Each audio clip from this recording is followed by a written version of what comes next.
Morning, everyone. How we doing? Few people in chat.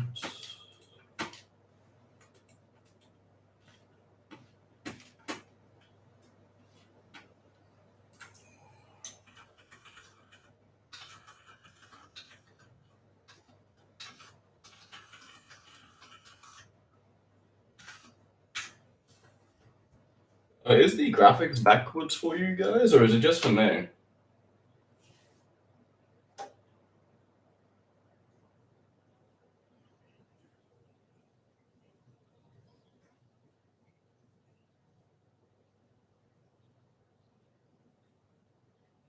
Alright, cool. Sweet. Now, just on my screen, it shows starting soon backwards. Alright, let's get this thing going. Alright.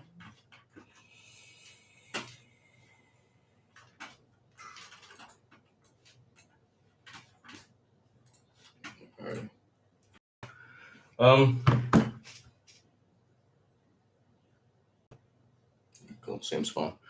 Alrighty, so for those of you that don't know me, my name's Tristan. I'm a Kansas-based Gelball tech. I worked at Lord of War Cairns for a while. I play in regionals and play for a team called Red Legion, and I also run my own team called Friendly Fire. Gonna just show a couple of the things that I do, and then we're gonna start working on some blasters. So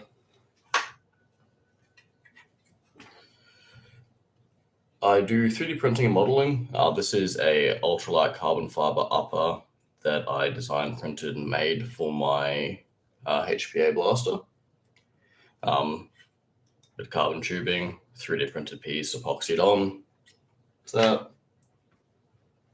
we've got my custom ESG grip, which is currently disassembled. I ran this for an entire season. It went beautifully. Pretty much just had to go through and do some maintenance. I've got a new version of this one coming out soon.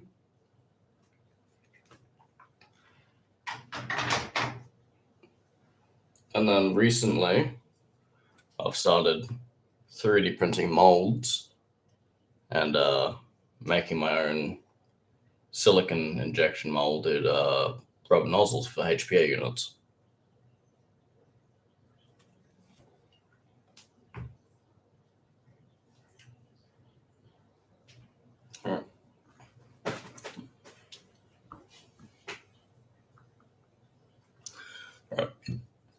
Today, we're going to be working on my DSG blaster.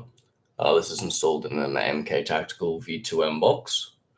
I'm running 9-to-1 or 18-to-1 DSG gears, a Timely 30K motor. Pretty much the reason I'm rebuilding this one is I opened it up to install an Apache, found that I had a lot of wear going on the gears, and the piston ladder could move back a bit further, causing the AOE to get out of whack.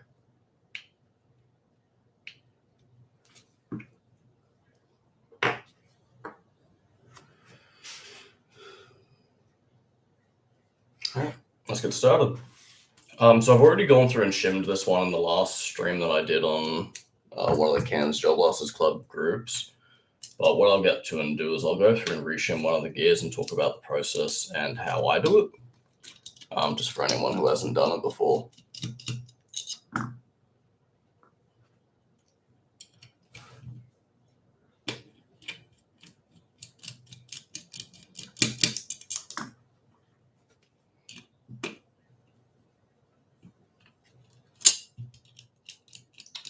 Are you guys from the Kansas Gel Blasters Club group, or use down south?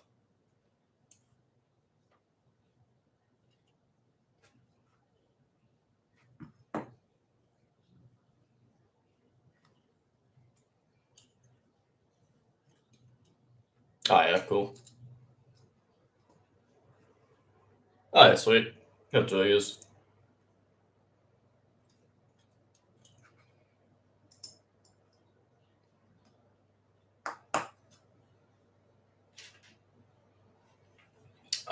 I don't know yet. I might go out and help run the game for the day.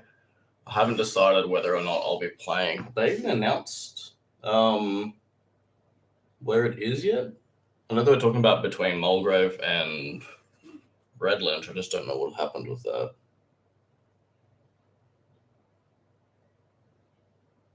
What? South side paintball. No, I don't think it's that south side.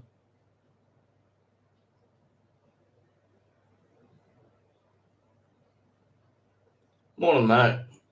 Oh, did they? Oh, they posted this morning. All right, cool. Cool.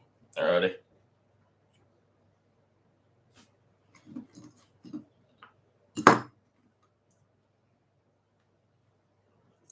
Yeah, thought it'd be a little Mulgrave.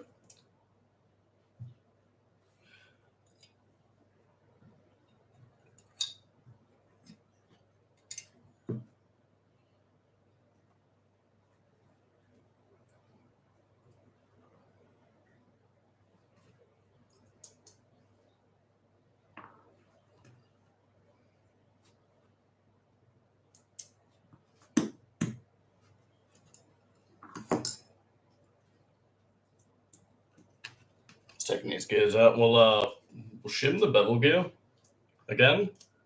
Just because that's the one I see a lot of people do wrong. That's the most complicated one because you've got to make it mesh properly with the pinion gear on your motor. And this will actually make the biggest effect on whether or not you've got a good shim job. Alrighty. Alright. So all the process of shimming is getting little washers called shims and stacking them up. I don't know if you'll be able to see that properly on the shafts of the gears to get rid of any undue movement you've got. The way I do this is I'll put the gear into the gearbox, do it up, make sure every time you're checking the shimming, you do up all your screws. Otherwise, it's going to be different when you actually finally do up the screws. It gets a bit tedious, but it's one of those things. Any effort you put in now pays off in the long run. And, I'll have a look at what we've got here first.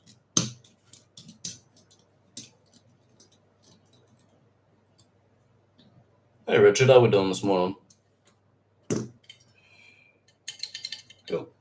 Yeah, so as you can see, the bushing and the shaft is able to move left to right. That's what we're trying to get rid of. So I'm going to go through and add 1 mil worth of shims off the bat, just because I know that's usually a good ballpark. If I put it in and the gear isn't able to move, it's too tight. I've got to go through and remove some. If I get it in there and it's still able to move freely, I've got to add some more shims. But 1 mil worth of shimming is just a good little starting point for most gearboxes, I find. And you got 2.5 mil shims. I'll put those on the top. For this step, I always just put the shims onto the top of the gear, as it's just the easiest way. Eventually, I'll go through and move some to the bottom, so that way it meshes a bit better with the pinion.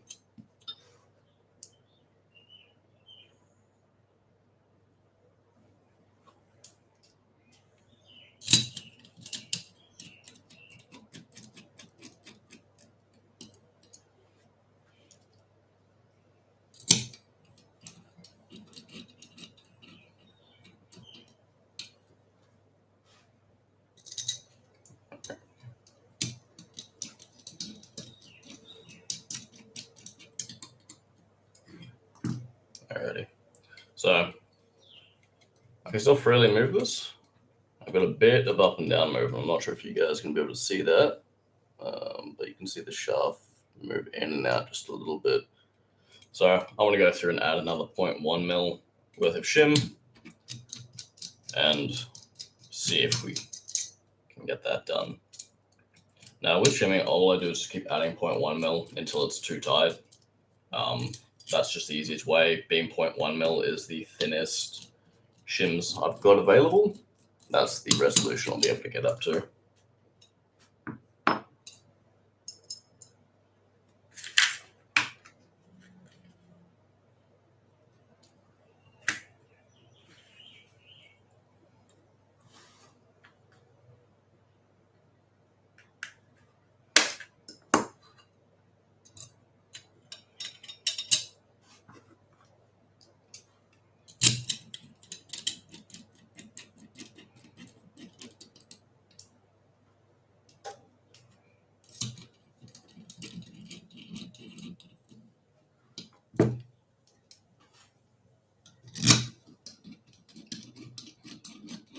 Rich, you going to the game tomorrow?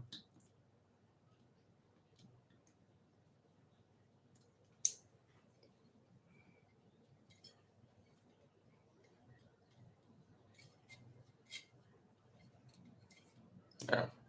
So I add an extra 0.1 mil. I think this is going to be as tight as I'm going to get. I've got very little lateral play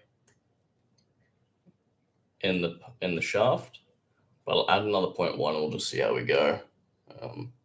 But yeah, I'm trying to push it on the other side and it's just not moving.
Yeah. So I added an extra 0.1 mil worth of shimming, and it's just way too tight now. You can see in there the gear. I don't know if you're actually going to be able to see in there. It's going to turn on. Like 2 minutes before stream started, I had my ring light die on me, so that's great. But what have I got? I should have a torch here somewhere. No. All right. Yeah. So down there you got your gear. I can barely move it with my finger, so we're just a bit too tight. So I'm going to remove that last 0.1 mil worth of shim.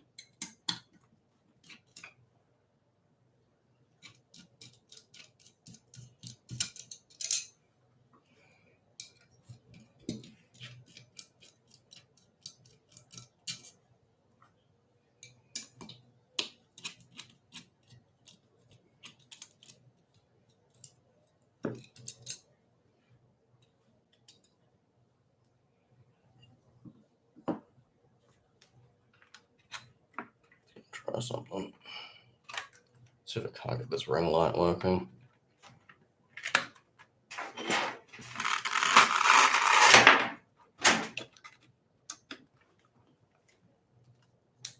There we go.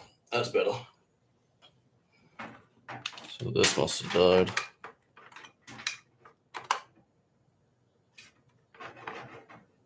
All right, I'll go grab another one of those when I need one. All right. So 0.1 mil worth of shims off.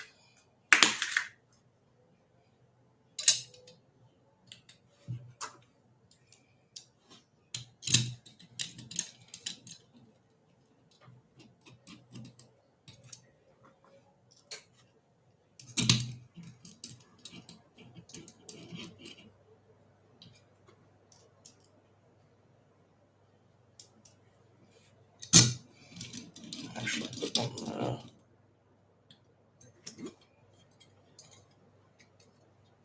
Yeah, so as you can see, I can freely spin that gear now, where before I just couldn't. All right. Now the next adjustment I like to do is in here. I've got my pistol grip done up, pinion gear set, which I'll show you how to do later. And then all I'm doing is I want to have a little bit of backlash. I don't want it so that the gear, the pinion gear is pushing so hard up on the bevel gear that I don't have any movement at all. I should be able to wobble that back and forth just a fraction of a millimeter.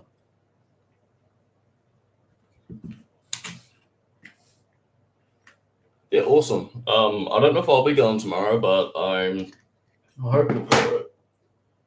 Got a couple blasts I haven't ran in a while, and haven't been out to an outdoor game in a while, so I'll probably make it out there and see you out there, man.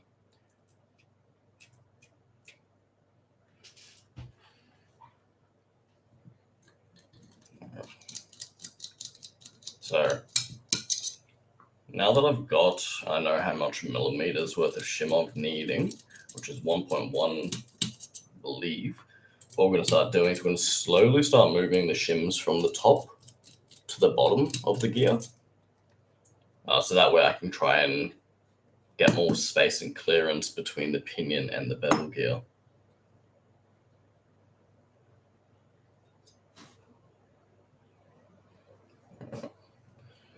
I'm going to split up some of the one of the 0.5s as well, just so I got some more 0.1s on there.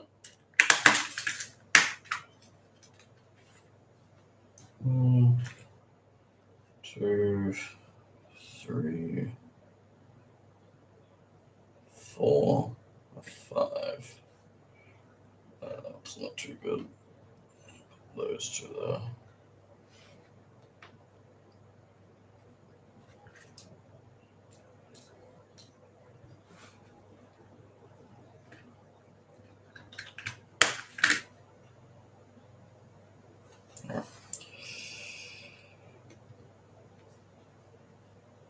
One, 2, 3, 4, and the fifth one, and then I'll put 0.1 onto the bottom.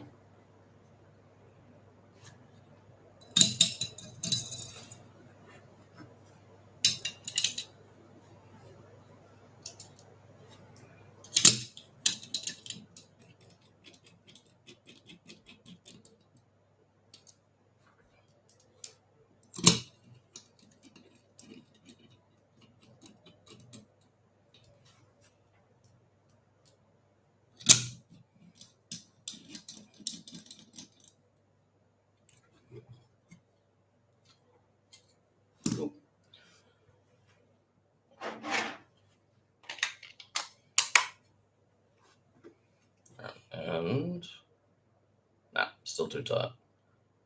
I got a little bit, but just not enough. I want it to be here that fine little click that I should have from the gear moving back and forward. That's ideally what you want.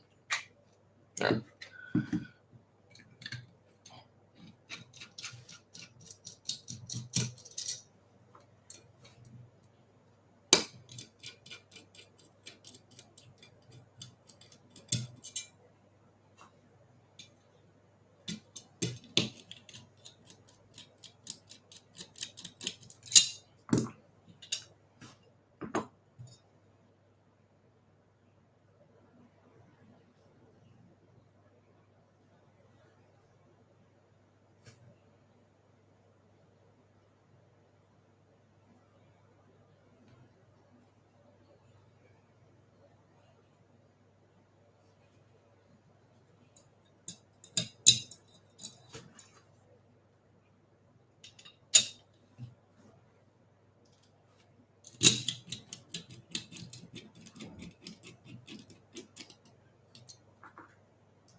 Alrighty.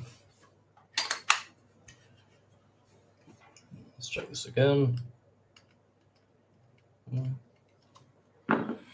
We'll grab something a bit